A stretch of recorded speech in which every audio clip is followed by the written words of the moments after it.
pH와 버퍼의 활용법인데요. 제가 이렇게 정리를 하기 전에 유튜브 영상에 pH와 버퍼랑 뭐가 틀릴까 라는 영상이 따로 있으니까 그거를 보시면 조금 더 정확할 것 같습니다. 자, 일단 pH는 pH를 조절해주는 역할입니다. pH는 pH를 조절해주는 역할, 버퍼는 원래 등잔점을 유지시켜주는 역할이라고 해서 원래는 거의 같은 기능이라고 보셔야 됩니다. 백과사전학적으로는 거의 같은 기능을 한다 라고 생각을 하셔야 되는데, 지금 여러가지 미용 재료상으로는 보통은 pH는 pH를 컨트롤로 낮춰주는 역할을 하고, 버퍼는 모발 안에 남아있는 잔여물질을 제거해주는 역할을 하는 게 버퍼다. 그럼 버퍼는 일단 무조건 모발 속에 어떤 물질을 제거해주는 역할을 하는 게 버퍼다. 이거를 알고 계시면 됩니다. 근데 대부분의 지금 회사들은 버퍼의 pH 컨트롤러 기능이 다 같이 함유가 되어 있습니다. 근데 간혹 두 가지를 나눠 놓은 곳이 있어요. 그러니까 가지고 있는 리트머스 종이가 있으시면 내가 가지고 있는 버퍼에 리트머스 종이를 대보시고 거기에 내가 약산성이나 산성으로 찍힌다. 그러면 그거는 버퍼의 pH 기능까지 같이 하는 거고요. 그게 아니라 그냥 버퍼인데 중성이다. 그러면 그거는 그냥 버퍼의 기능만, 즉 남아있는 잔여 물질만 제거해주는 역할을 하기 때문에 그것은 pH를 따로 써야 합니다. 그러면 pH와 버퍼가 뭐가 틀려요? 언제는 pH를 써야 되고 언제는 버퍼를 써야 되나 이런 말을 많이 묻는데, 우리가 이왕이면 알칼리 자체를, 자 우리가 알칼리가 있어요. 알칼리가 모발의 문을 연다라고 얘기를 했어요. 그러면 알칼리를 그냥 약산성으로 낮춰도 상관은 없지만 이왕이면 얘를 빼내면 더 좋겠죠. 그럼 이왕이면 내가 버퍼를 쓰는 게 가장 바람직한 방법이지만 그게 안 된다라고 하면 최소한 pH는 낮춰서 등전점은 맞춰주자. 그럼 pH와 버퍼 중에 버퍼가 더 좋나요? 더 좋고 안 좋고가 아닙니다. 기능이 다르기 때문에 뭔가를 빼내려는 역할을 하는 것은 지금 버퍼이다. 그리고 선생님들이 가지고 있는 제품 뒷면을 봤을 때 어떤 물질을 제거해 준다 라는 거에 적혀 있는 게 버퍼 기능을 하는 겁니다. 그럼 버퍼는 어떻게 쓰나요? 우리가 제품 사용서에 보면 전부 뭐라고 적혀 있냐면 샴푸 5분 전에 또는 샴푸 3분 전에 뿌리시고 3, 4분 정도 있다가 샴푸를 하셔라 라고 얘기가 되어 있습니다. 자, 참 애매모호하죠.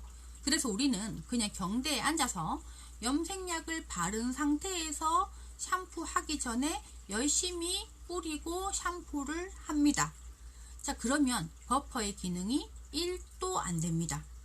샴푸대에 가셔서 이 약재를 다 샤워기로 씻어내고요. 물로 씻어내고 머리에 물기만 남은 상태에서 버퍼를 충분히 뿌리시고 2, 3분 동안 방치를 하고 해두셔야 버퍼의 기능을 충분히 하는 거다. 그러면 재료상에서는 그냥 뿌려도 된다고 하는데요. 한 통 다 때려 발라도 pH는 낮아지지 않아요. 우리가 리트머스 종이를 한 개를 가지고 있으면 조금 똑똑한 척을 할 수가 있어요. 그러면 pH와 버퍼의 기능이 내가 pH를 컨트롤로, 말 그대로 낮추기 위해서 하는 건데, 한 통 다 갖다 붓고 리트머스 종이를 찍어도 일시적으로는 내려가지만 바로 3, 4분 후에 다시 바로 알칼리화가 됩니다. 왜? 워낙 염색약이 많기 때문에. 샴푸대에 가서 이 약을 충분히 다 씻어내고 물기만 있을 때 버퍼를 해야 우리는 pH가 떨어지는 것을 확인할 수 있다. 그래서 제대로 된 버퍼의 역할을 하기 위해서는 경대에 앉아서 하셨다면 아무 의미도 없다. 그냥 나는 했다 라는 스스로의 마음에 위안만 가지시면 됩니다. 제대로 된 방법을 하시려면 무조건 샴푸대에서 사용을 하시는 것을 추천을 해드립니다.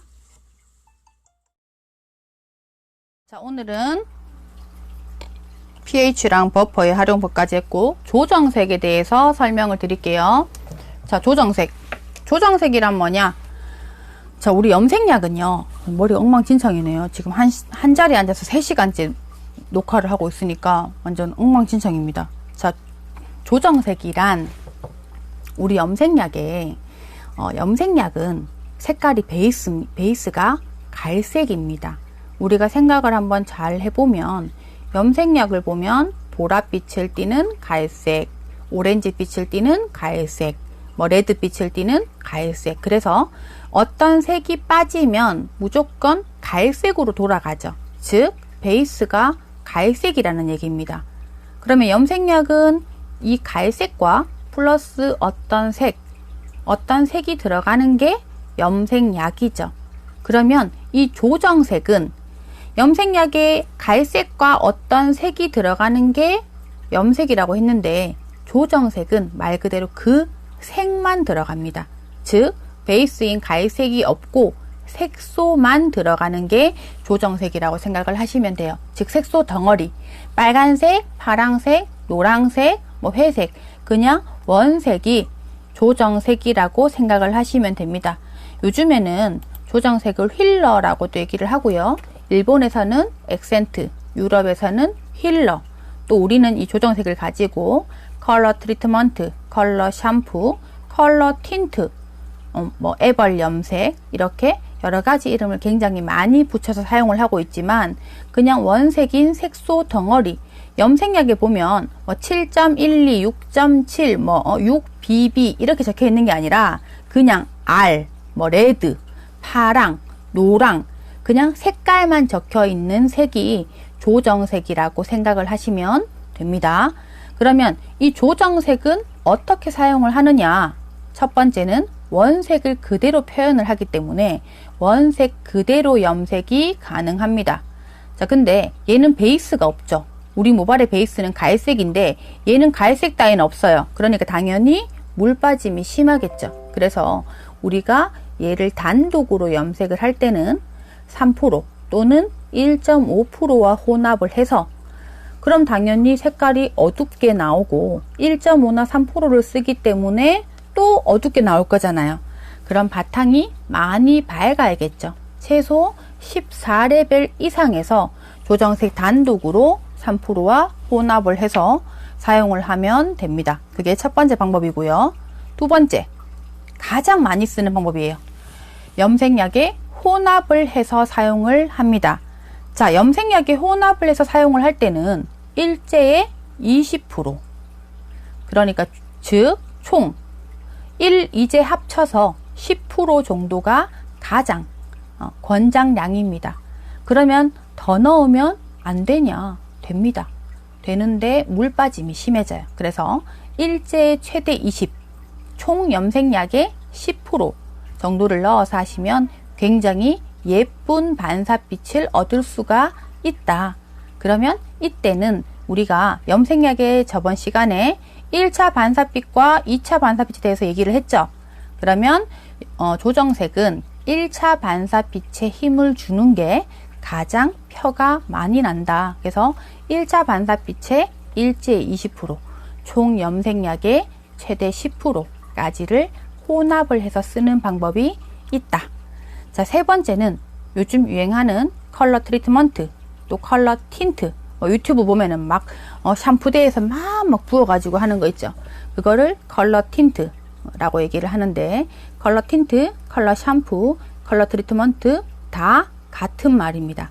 샴푸대에서 이 조정색과 산화제를 섞어서 내가 나오는 색감까지 에멀전을 하는 것을 컬러 틴트라고 얘기를 합니다.